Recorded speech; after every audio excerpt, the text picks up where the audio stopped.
Vanoggend vat ons die laaste element van ons vat 5 reëls. Ons is besig om te praat van 'n lewe wat 'n impak maak. En ons het al gepraat oor jou woorde, en jou dade, en die manier hoe jy lief het. En ons het selfs al gepraat oor ons geloof. Maar vandag praat ons oor iets wat ons nie meer baie oor praat in kerk nie. Ons praat vandag oor die voorbeeld wat ek en jy moet stel in ons reinheid. Nou wat ons praat oor reinheid, dan praat ons oor sonde. Nou kyk na jou langs jou en sê, sonde. Sonde kom vanaf die Satan. En dit is maklik om sonde te identifiseer, nie net deur wat jou ma jou geleer het nie, maar daar's iets in jou hart wat die Here daar geplaas het, die Heilige Gees wat werk in jou gewete, dat wanneer jy is vir sonde, dan sê iets vir jou, jy moet stop. Maar baie keer is ons so lus vir sonde, dat ons nie wil stop nie, en hoop soos jy die alliterasie sien oor die slang se inset in sonde. En ja, kerk praat nie oor dit nie. Ons praat oor lewensaanpassing. Ons praat oor nuwe waardes. Ons praat oor bring jou lewe in lyn. Maar kind van die Here, wie mag staan op die berg van die Here? Wie mag sy teenwoordigheid ingaan? Wie mag sy gees in sy lewe laat werk? Die een wat rein is van sy hande en suiwer is in sy hart. Die een wat 'n lewe leef wat rein is in die oë van die Here. Hoekom is reinheid so belangrik? Want God is heilig. God is heilig. Dit beteken hy is een kant geplaas, hy is afgesonder vir 'n spesifieke doel. Daar's geen vyand, geen vlek, geen onmenslikheid of daar's geen onperfektheid in hom nie. Hy is afgesonder. Hy's groot en verhewe en geen sonde kan in sy teenwoordigheid staan nie. Die woord sê hy haat dit. Dit is soos 'n stank in sy neus. Hy kan nie alter. Stiek dan sy missionariteit in lekker. Is goed om dit te sien. Nou hoor my kind van die Here, wanneer die woord sê die Here is heilig, dan kan jy sê, dit is God se realiteit. Hy is heilig. Heilig is sy naam. Ons het vanoggend ook groot gemaak en verklaar, holy is the Lord God Almighty. Die woord sê in Jesaja 6 vers 3. Hulle het aan mekaar geroep, en dis die Serafs hulle verklaar. Heilig, heilig, heilig is die Here, heerser oor alle magte. Die aarde is vol van sy heerlikheid. Hy is hoog verhewe, heilig. Die woord verklaar in Openbaring, en jy moet vir my sê as ek te vinnig praat. Maar wanneer ek begin opgewonde raak oor iets, dan praat ek te vinnig, jammer. Maar die woord sê in die hemel is die serafs besig om die troon van die Here te vlieg en hulle verklaar heilig, heilig, heilig is die Here. Hy is perfek. Hy is ongelooflik rein, hy is afgesonder, daar is geen vlek in hom nie, en hy is hierdie ongelooflike Here, wat oor alles regeer. Maar dan kom die skrif verder, en dan sê die skrif die volgende, in 1 Petrus 6, hy sê die volgende, ons moet heilig wees, want God is heilig. Net soos ons Vader heilig is, dit is sy bestaanswese, roep hy ons om ook heilig te wees. Soos ek dadelik sien, dis nie net 'n hy is heilig en ek is mens nie, daar's 'n roeping op jou en my lewe om ook afgesonder, skoon, sonder vlek of rimpel te wees. Dis hoekom die woord praat vir ons is die bruid van Christus. Het jy al 'n bruid gesien met 'n vuil rok? Ek het al 'n paar gesien, maar as gewoonlik op daai videoetjies waar die koek omval of iemand maak 'n groot ongeluk by die troue en dan is almal se reaksie en die bruid staan verstom en sy kyk en lyk haar rok en dit is amper 'n skande. So wanneer die woord praat van God is heilig en ons is heilig, dan sê hy luister, ek wil nie verstaan, soos wat ek is wil ek hê jy moet wees. Dit kom nie per toeval die kind van die Here. Die woord sê ek en jy is gebore in 'n wêreld van sonde. En ons is gevestig in 'n vleiskas wat na sonde hinker. Die woord sê geen een van ons is sonder dit nie. Nou, ek hoop jy raak al bietjie ongemaklik en gemaklik terselfdertyd.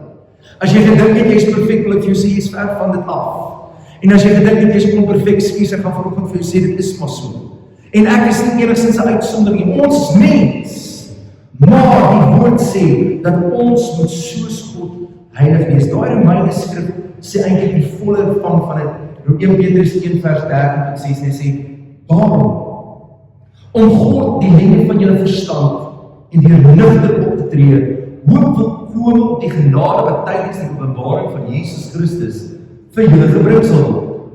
As gehoorsame kinders, moet julle die lewe in ooreenstemming met julle natuurlike begeertes van vroeër, toe julle nog sonder kennis was. Inteendeel, soos hy wat julle geroep het, heilig is, moet julle in julle hele lewenswandel heilig wees. Daarom staan er geskryf, wees heilig, want ek is heilig.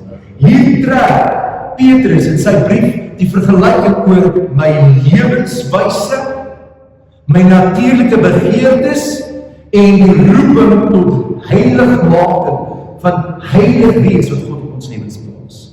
So ek en jy kan definitief nie gaan en sê, wel, heilig is God en ek sal geheilig wees as ek eendag by hom inwoon, dis is nou nie 'n probleem.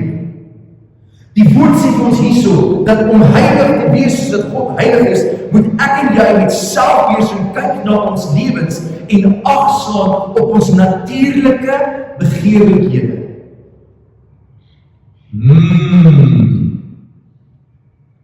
Dis is 'n koue roomys op 'n warm dag.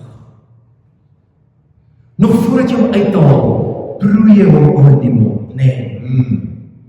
En dan gaan jy na die winkeltjie toe, dan soek jy daai soft serve.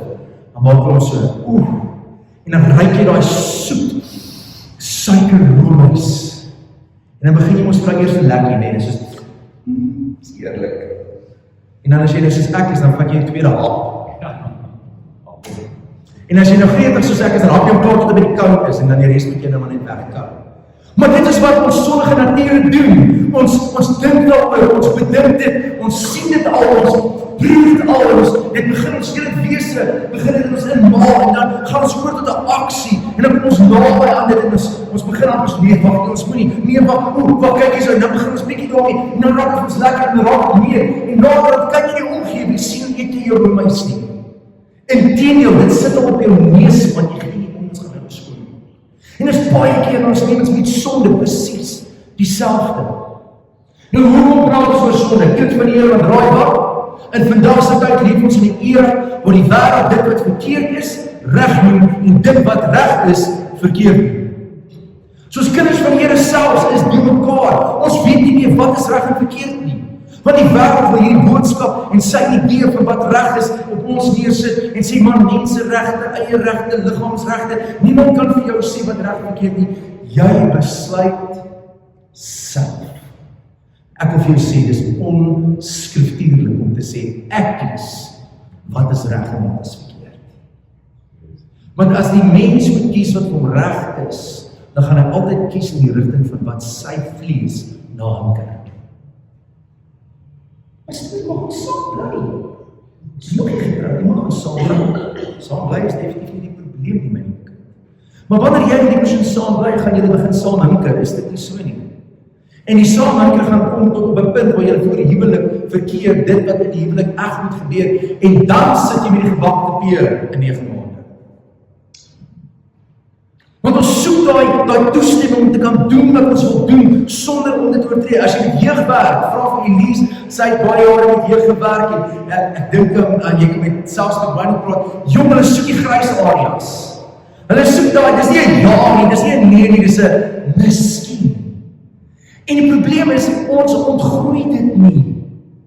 As volwassenes raak ons net meer gemotiveerd om dit wat verkeerd is, reg te beredeneer. Nou maar, jy pastoor, jy verstaan nie van die omstandighede. Jy is 100% reg. Ek doen nie. Maar die woord van die Here sê vir my, doen die volgende as die omstandighede dit so roep.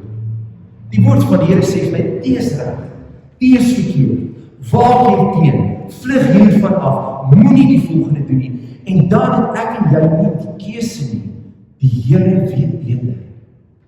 Toe ek nie tot bekering gekom het as 'n tiener, het ek 'n vieslike ding gedoen.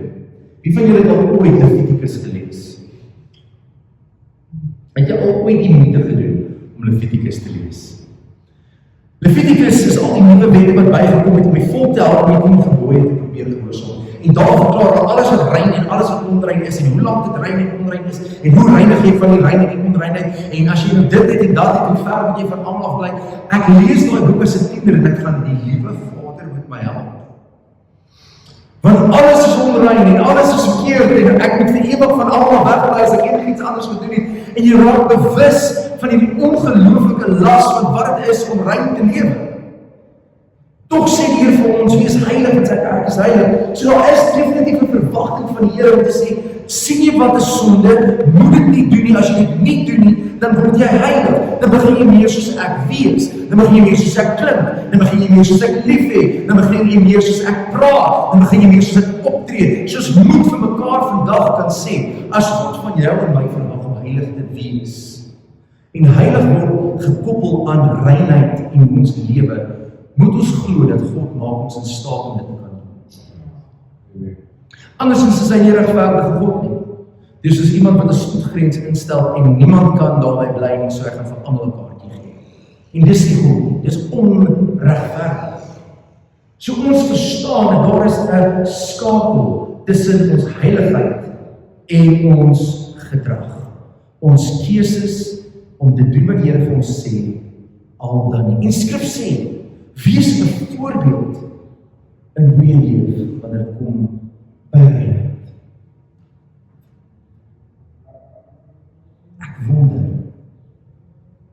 soos die Skrif sê, bely julle sondes openlik teenoor mekaar en julle gesond word. Wat sal gebeur as ek en jy vir 'n oomblik so 'n ou bordjie hier voor ons bors gehad wat verskyn elke keer wanneer ek en jy met iemand gesels? En op die bordjie begin jou sondes so lys. Alles. Sal jy skrik wat jou party mense se borste lees? Jesus, ek dink ek sal gaan soos Joma, maar die lysie gaan aan, hè? Die kans is baie groot, die ou gaan by my kom en sê, Jesus Joma, jou lysie is al 'n bietjie langer as my. Hoekom het baie sonde wat ons pleeg, gebeur in die geheim? Niemand sien dit nie, niemand weet dit nie. Dis daai een transaksie van bedrog. Dit is daardie vloek die persoon as hy wegstap tipe ding. Dit is daardie in jou hart oorweeg jy wie iemand gaan indoen. Dit is daardie keer wanneer jy voel dat jy wil vir iemand 'n vinger wys, maar jy wil dit nie reg hard doen nie, so jy doen dit saggies. Dis daardie keer wat jy lieg voor iemand wat jy respekteer, want jy so bang dat ding anders van jou. Kind van die Here, ons kan dit noem 'n witneentjie of 'n geliegstorie of 'n blaatante leuen. Voor die Here is dit alles dieselfde. Sonde is sonde. Die neeweffek van ons sonde is wel verskillend. Om vir jou kind te jok en te sê, as jy romeiskarretjie se liedjie speel, is dan nie meer romeis nie. Is 'n leuen en die neeweffek daarvan is, wel die kind kry nie romeis, jy gaan later uitvind jy jok. Maar om iemand oor te ry, dood te ry met jou kar opsetlik, die neeweffekte daarvan is bietjie groter, nee, jy gaan bietjie tronk toe gaan. Bietjie 'n paar jaar daar spandeer met mense met wie jy regtig nie veel in gemeen het. So, ons kan vir mekaar vandag sê, sonde is sonde.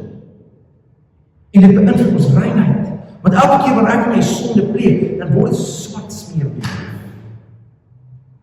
Die man hier wat met charcoal werk, baie keer 'n vuurpak, het jy agtergekom as jy nou daai vuurtjie gepak het.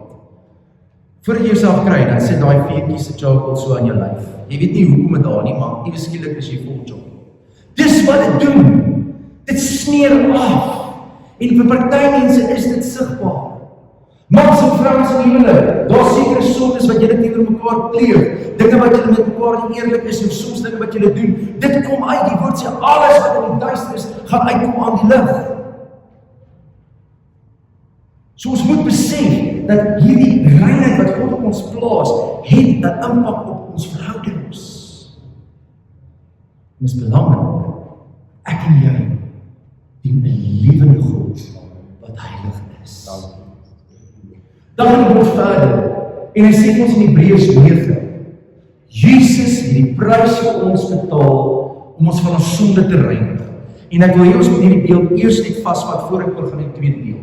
Die woord sê ons Hebreërs 9 vers 13 tot 14, Want as die bloed van bokramme en bulle en die van 'n jong vers die verontreinigd is deur besprinkeling wy met die oogopreining van die liggaam, hoeveel te meer sal die bloed van Christus, wat homself deur die ewige Gees as vlekkelose offer aan God geoffer het, ons gewete reinig van dooie werke, sodat ons die lewende God kan dien. Jesus het vir jou en my die prys betaal, dat ons gewete skoon kan wees, dat ons God kan dien.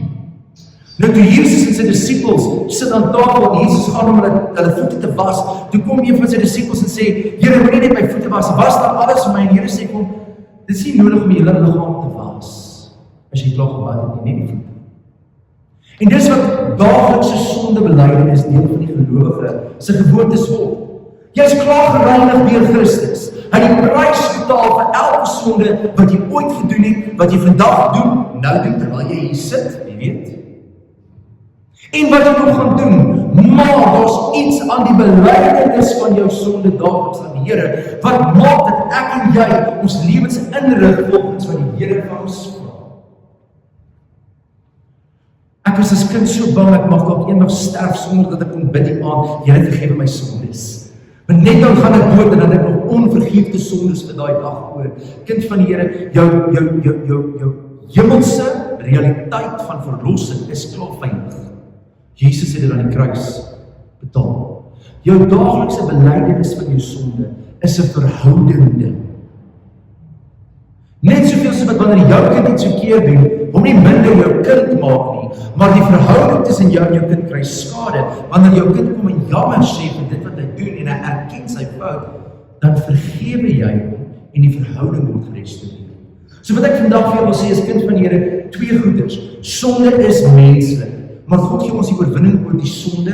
Sy bloed het klaar die prys daarvoor betaal en ons moet dit begin noem vir wat dit is en ons moet dit begin aanspreek vir wat dit is. Sonde is sonde. Dit maak ons onrein.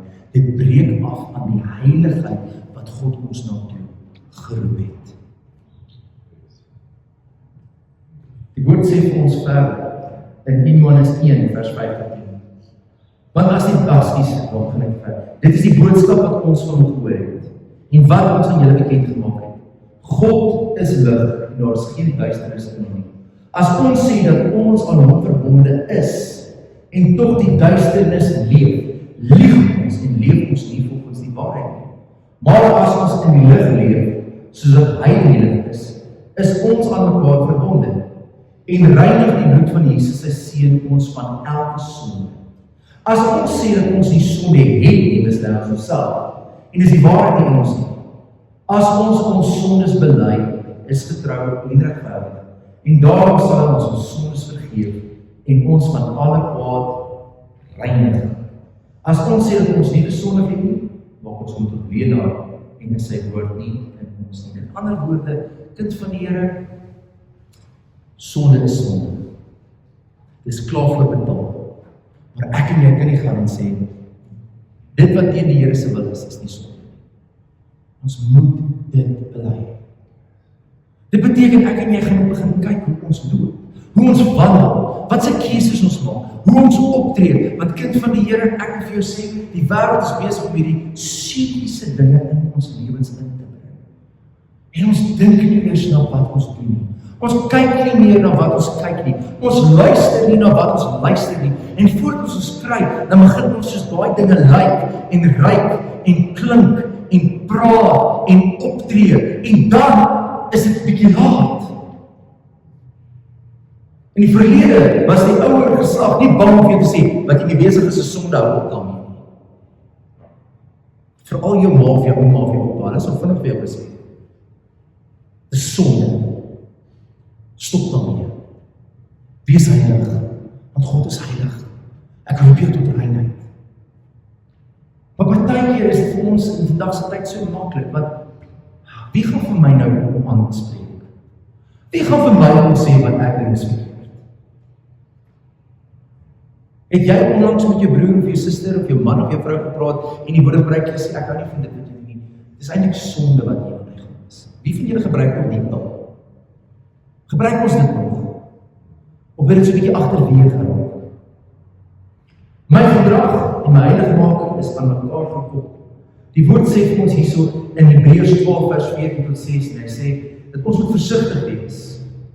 Want daar is seker dinge wat ons lewens na vore kom. Dit sê, streef na vrede met almal en na die heiligmaking, waar sonder niemand die Here sal sien nie. Dit is 'n vreesaanjaende vers. Dan gaan hy verder, hy sê, sien toe dat niemand die genade van God verspeel nie, sodat geen wortel van bitterheid opskiet en moeilikheid veroorsaak en baie daardeur besoetel word nie, ook dat niemand sedeloos of goddeloos optree nie, soos Esau. Wat het Esau gedoen? Hy het geboortereg gekoop vir 'n tydelike lafenis, lensies. Ek ben hier gebruik die woord dat net dit was al klaar vir God afskuwelik wat daar gebeur. Hoeveel te meer die gedagtes wat ek en jy vandag kan koester. Die toegang tot dinge wat onsedelik is, wat in die verlede so moeilik bekom moes word, is nou in ons sitkamers, in ons kinders se hande, in jou en my hande. Kom ons praat van dit. Hoeveel goed sien ons op ons tablet en op ons skootrekenaars, op ons selfone, wat teen die wil van die Here is. Die woord sê verder, daarom, terwyl ons 'n onwankelbare koninkryk ontvang, laat ons dankbaar wees en God daardeur op 'n welgevalle wyse dien. Met eerbiedige onderworpenheid en ontzag. Ons God is inderdaad te verteer. Hier maak ek dadelik die konneksie en sê, luister, daar's 'n wyse hoe ek en jy gaan moet optree. Daar's keuses wat ons gaan uitoefen. Daar's woorde wat ons gaan spreek. Daar's dade wat ons gaan doen. Wat jy moet verstaan, hoort nie in jou lewe nie, want ons almal is besig om heiligmaking na te streef. Dis 'n proses van verbetering. Dis 'n proses van versuiwing. Dis 'n proses van loutering. Wie van julle daar ooit 'n slegte kleermuur in jou huis met 'n ligte verf geverf? Laag 1. As hy aangekom is hy lekker nat. Die verf hom so. Maar as hy droog word, jy staan so 'n bietjie terug, dan sien jy oor een. Plastic on pinky still showing. Dan vat dit 'n tweede laag verf. Dan raak jy nou 'n bietjie kwaad, want die verf het gesê dat seker 4 meter kry per emmer. Dan staan jy terug, dan word hy droog. Dan kom jy agter, daar het ek bietjie gemis, daar het ek bietjie gemis, daar het ek bietjie gemis. By die derde laag, wat jy dieselfde muur moet skoon kry, staan jy terug, jy gaan, weg is plastic on pink. Tot jy vrou haar gordyne hang met 'n ligte kleurskynsel. En sien iemand vlak die 4 moet oorkom. Plastic on pink, slaan nog steeds bietjie neer. Dis heiligmaking. Dis wanneer ek en jy staan vir dit wat reg is, en daai ding wat jy die hele tyd doen, die ding wat die hele tyd jou onderkry wat teen die wil van die Here is, wanneer jy begin en jy werk daaraan, partykeer kry jy dit vinnig reg, partykeer gaan jy dit weer uitsorteer en weer bely en meer dinge in plek sit sodat jy dit nie doen nie, sodat jy uiteindelik kan staan en sê, Here, hierdie ding, dankie vir die genade en die Gees, dis agter my. As jy ooit iemand was van suiwer woorde en 'n mooi mond, gaan werk in 'n maatskappy waar hulle baie vloek. En doen jouself die guns en kyk hoe vinnig tap jy daai gewoontes op. Nou sê die woord vir jou, geen vuil of krital mag uit jou mond uitkom. Nou sit ek met identiteitsissue. So nou moet ek gaan dink, wat hoor ek, wat sê ek, hoe tree ek op? Ja, maar as my baas op my skree en hy vloek my, dan kan ek mos ook so doen. Nee, dis die punt. Jy's heilig, jy's afgesonder, jy streef heiligmaking na, jy vat die sonde wat in jou lewe so maklik opkom, en jy's besig om dit dood te maak. Onkruid groei waar jy dit los. Sonde wat gelos word is lekker. Hulle groei so groot soos bossies, man. Hulle breek die hardste fondasie van sement oop. Hulle stoot stene wat aan mekaar gepak is, wat 'n kar nie kan uitry nie, uit mekaar uit. Dit verniel. Ek het hier al die bossies by die huis gehad. Jy los nie daar agter, maar ons gaan volgende week uit. Ons gaan die week daarna uithaal. Gert, julle het nie sulke by julle huis en jy is blyk soos 'n man met 'n bossie vanaf. Maar as jy 'n bossie los, hy kom daar op tussen daai stukkie sement wat niks in kan gaan nie, maar hy groei. Man, en dan begin hy daai sement oopkloof. Dan begin hy van onder af opstoot. En hy vat dit wat mooi en edel en reg is. En hy vernietig dit. Dan moet jy al die effort insit. Jy moet hom doodspuit, wat as jy hom trek, wat in 'n bossie jy hom trek. Hy breek af net dan. Wat is in plek? Die wortels. Wat gebeur in die wortels? Groei. So die realiteit is soms om ons sonde erken ons lewens en sê dit is wat dit is, want dit is wat dit is. En jy kan nie dit gou nog ons uitsorteer nie. Jy moet by die wortel kom. Hoekom is hierdie ding in my lewe? Wat moet ek hier doen om dit uit te sorteer? As jy verslaaf is aan goed soos pornografie, ou maat. Nog jy ek gaan nie kyk nie. Raak ontslaaf van die tegnologie wat jou in staat stel tot die gemors. Een voorbeeld. Gaan terug na 'n dom woonde. Daai ding wat sy skerm net SMS'e kan ontvang. Moenie toelaat dat jy alleen met jou rekenaar is. Sit die goed in plek wat jou verhoed om te doen dit wat in die wil van die Here is, kind van die Here. Hoekom?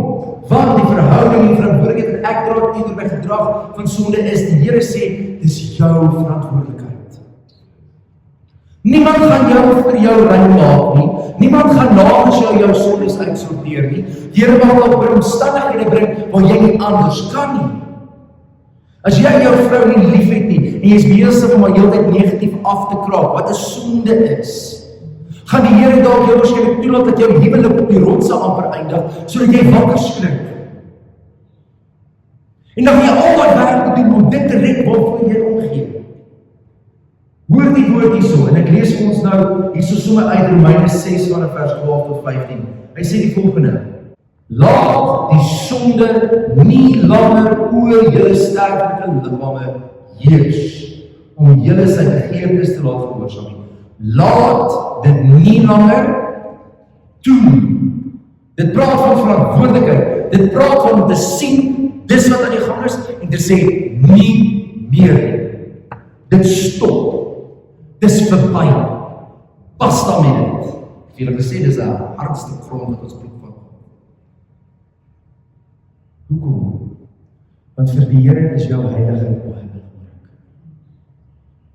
En hy weet dat hierdie sonde wat hy geag het sonde, die dinge wat hy verafskiet, die dinge wat hy sê ons nie moet doen nie, die dinge wat hy sê ons moet van weerhou, die dinge wat hy sê ons moet van wegvat, hy weet as ons die goed in ons lewens gaan toelaat, gaan dit ons stuk vir stuk vernietig.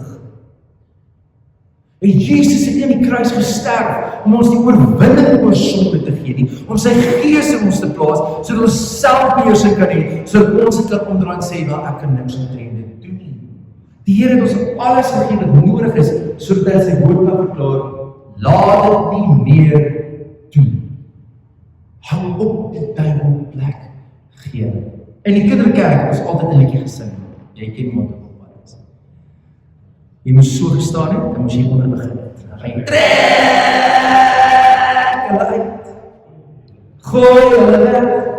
Al die kleine ossies in die oor en dan noem ons 'n paar sonde. Afguns, jaloesie, twis en haat. Bly en maak jy as ek hulle toelaat. Nou ek wil vir julle sê, ons sing dit as kinders, maar ek sien daai sonde meer in die volwassenes as in die kinders se lewe. Laat die langer in die sterflike liggaam heers nie, maar wat beheer? Julle moet ook nie meer julle ledemate as wapens van onregverdigheid as beskikking gee nie. Jy moet jou liggaam beheer. Jy is in beheer. Is jy in beheer? Is jy in beheer van jou lyf? Is jy in beheer van jou denke? Is jy in beheer van jou tong? Wel, die woord sê die tong is soos 'n vuur wat in die hel aangesteek word. Nog meer moet ons strewe om te weet wat oor ons lippe kom. Kind van die Here. Ons moet heilig leef. Die woord gaan verder en sê, die sonde mag beslis nie oor julle heers nie. Julle is immers nie onder die wet nie, maar onder die genade. Wat dan sal ons sonde doen omdat ons nie meer onder die wet is nie, maar onder genade? Hoegenaamd nie. Aangaan die dank dat julle wel slawe van sonde was, maar van harte gehoorsaam geword het aan die vorm van leer waaraan julle onderwerp is, vrygemaak van die sonde. Kind van die Here, hoe weet ons wat is sonde? Die woord van die Here in die Heilige Gees. En hy werk ons harte deur die Gees en in ons gewete, en die woord sê, dat in die laaste tyd sal mense so bewuslik bly sonde, dat die Heilige Gees se stem sal stilgemaak word. Wat 'n vreesaanjaende tyd, om te leef en te dink, dat jy kom op 'n plek waar sonde so in jou lewe natuurlik toegeëien word, en jy laat dit so toe, dat jy die Heilige Gees gaan sê, ok, ek tree nou 'n bietjie terug. Gaan nou maar voor, kom doen wat jy wil. Die woord sê dat in die laaste dag van die Here hulle oorgee aan sommige begeertes dat hulle vernietig. Ek en jy kind van die Here, ons is geroep tot 'n lewe van reinig, van heiligmaking, van skoon lewe. Want die loon van die sonde is die dood, maar die genadegawe van God is die ewige lewe. Ek weet nie van jou nie. Maar as ek eerlik wees en 'n lysie gemaak van die dinge wat ek weet, wat ek in my lewe doen, wat in die wil van die Here is, ek baie kinderwerk moet doen, op 'n daaglikse basis. As ek partykeer luister, hoor my meer verloor, of hoop ongeduldig raak, dan besef ek, joh, daar's so hier en daar 'n paar dinge in my lewe, wat definitief nog nie onder die gesag van die Here is nie. En ek bely dit, en ek lees die woord oor dit, sodat die woord in my kan leef, my denke kan vernieuw. En ek en jy kan nie meer in vandag se tyd toelaat dat Gods water oor Gods akker loop in jou en my geestelike lewe. Want niemand is verantwoordelik vir jou geestelike lewe behalwe jy. En die Here vra vir ons, wees heilig, want ek is heilig. Ek sluit af met die laaste vers. Die woord sê vir ons, leef afgesonder, aanwoord heilig en bruikbaar vir die Here. 2 Timoteus 2 vers 21. As iemand homself dan gereinig het van hierdie dinge, sal hy 'n fatsoenlike voorwerp wees. Afgesonder. Wat was afgesonder? Heilig. Bruikbaar vir die eienaar. Kyk nie of letter E. Hoekom? Want wanneer ons Christus aanneem, word ons syne, hy het ons gekoop deur sy bloed. Dan word ons afgesonder geheilig, bruikbaar vir die eienaar, vir God, geskik vir elke goeie werk. Dis 'n ou lied wat gaan, reinig my Heer, en salf my net weer. Hoekom? Want God wil jou gebruik. Hy wil sien dat jy afgesonder is, dat jy heilig gemaak is, dat jy heiligheid nastreef, dat jy die sonde verafskeid. Hy wil jou gebruik, hy wil sy Gees deur jou laat werk, kragtig, want jy het 'n getuie om te gee. Wees rein. Adresseer die sonde. Noem dit wat dit is. Want selfs die slang het nie vir Eva kom sê, luister as jy dis so 'n bietjie rebellie nie. Hy het nie gevra, is dit regtig so? Hoe die Bybel sê, is dit regtig so groot issue? Bedrog te pleeg, goed vir belasting te eis wat nie belasbaar is nie. Is dit regtig so erg? As jy so nou en dan 'n bietjie jou humeur verloor, en die ou langs jy so vloek dat die siel nie kan afwas nie. Dis 'n bietjie moeilik. As jy geroep is tot lig, en daar kom duister uit jou uit, dan is dit so 'n bietjie van 'n kontras, is dit nie? Hoeveel keer het jy in die misdaad afval met kinders van die Here gepraat? En dan sal hulle sê, ja, hy loop met die Bybel onder die arm. Hy dink die lig skyn uit sy sterre. En dan is dit die duiwel met 'n torch. Die wêreld hou nie van kinders van die Here nie, want kinders van die Here is nie besig om die lig te gee wat hulle moet nie. Want ons het gemaklik geraak met die woord sonde. Ek wil jou aanmoedig, kind van die Here. Streef die heiligmaking na, sonder niemand die Here sal sien. Rig jou lewe in volgens sy woord. As hy sê nee vir dit, sê nee. As hy sê tree so, inteendeel die woord gaan verder en sê, as jy dink iets is sonde, of dit nou nie staan van nie, as jy dink dit is sonde, en jy doen dit, sondig jy in elk geval.